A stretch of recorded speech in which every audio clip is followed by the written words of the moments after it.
नमस्कार। प्रस्तुत है आज का चिंतन। संसार में दुख क्या है और सुख क्या है, इसकी परिभाषा कर सकना कठिन है। वस्तुतः यहाँ न तो कुछ सुख है और न कुछ दुख। घटनाएं अपने ढंग से घटित होती रहती हैं और वस्तुएं अपने तरीके से बदलती रहती हैं। आने और जाने का, हानि और लाभ का परिवर्तन यहाँ अनवरत रूप से चल रहा है। जो वस्तु अभी जिस रूप में है वह अगले ही क्षणों वह वैसी न रह जाएगी। तब जिस प्रकार उस क्षण उसे सुखद माना जा रहा था वैसा कुछ समय बाद न माना जा सकेगा। तब यह कैसे कहा जाए कि यह वस्तु या स्थिति सुख रूप है या दुख रूप। प्रातः काल का सूर्य सुहावना लगता है और उसकी धूप तापने को जी करता है, किंतु कुछ समय बाद दोपहर की कड़ी धूप और कड़ी चमक कष्टकारक लगती है और उससे बचने के लिए छाया तलाश करनी पड़ती है। तब कैसे कहा जाए कि सूर्य और उसकी धूप सुखद है या दुखद। यह परिस्थितियों पर निर्भर है, सापेक्ष है। ठंड की स्थिति में सूर्य प्रिय लगता है और गर्मी में अप्रिय।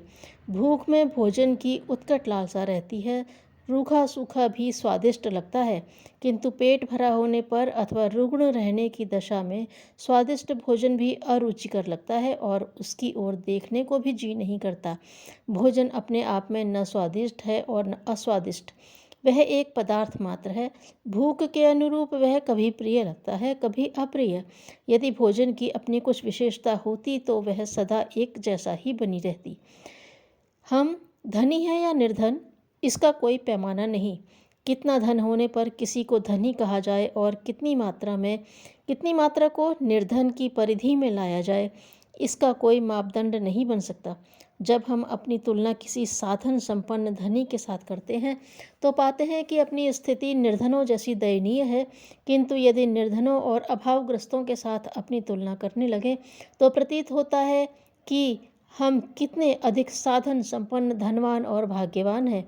जिसके लिए दूसरे लोग बुरी तरह तरसते हैं, वे साधन अपने पास कितनी बड़ी मात्रा में मौजूद हैं। इस तुलना क्रम में हेर फेर होते ही एक क्षण में धनी अपने को निर्धन और निर्धन अपने को धनवान मानने लग सकता है। बलवान पहलवान की तुलना में अपनी दुर्बल काया दुर्भाग्यपूर्ण है। सुंदरों की तुलना में अपनी कुरूपता अभिशाप है। किंतु यदि अपंग और असाध्य रोगग्रस्त की ओर अपनी स्थिति का अध्ययन करें तो पता चलेगा कि जो कुछ मिला हुआ है वह भी सुख मानने और गर्व करने के लिए पर्याप्त है। दुखों से निवृत्ति पाने और सदा सुखी रहने के लिए अमुक प्रकार की परिस्थितियां प्राप्त होना आवश्यक है, यह नहीं सोचा जाना चाहिए, वरन अपनी तुलनात्मक चिंतन करने की शैली को बदलना चाहिए। अपने से छोटों और पिछड़े हुए लोग यदि दृष्टि में रहें तो जो मिला है वह भी सुखद और पर्याप्त प्रतीत होता रहेगा और अपने को सुखी अनुभव करने की मनः स्थिति सदा ही बनी रहेगी। समुन्नत लोगों को अपना गुरु माने, उन्होंने जिन सद्गुणों को अपनाकर प्रगति की है उन्हें अपनाने बढ़ाने का प्रयास करें। इस क्षेत्र में तुलना करते हुए जो बढ़ाना आवश्यक है उसे बढ़ाएं तो बड़ों के साथ जी जाने वाली तुलना भी श्रेयस्कर हो सकती है।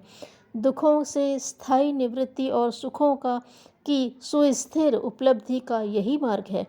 प्रगति के लिए प्रयास तो तत्परतापूर्वक करें, पर दुखी किसी भी स्थिति में न रहें, यही बुद्धिमत्ता है। सुख मन का विषय है और संतोष आत्मा का। धन्यवाद।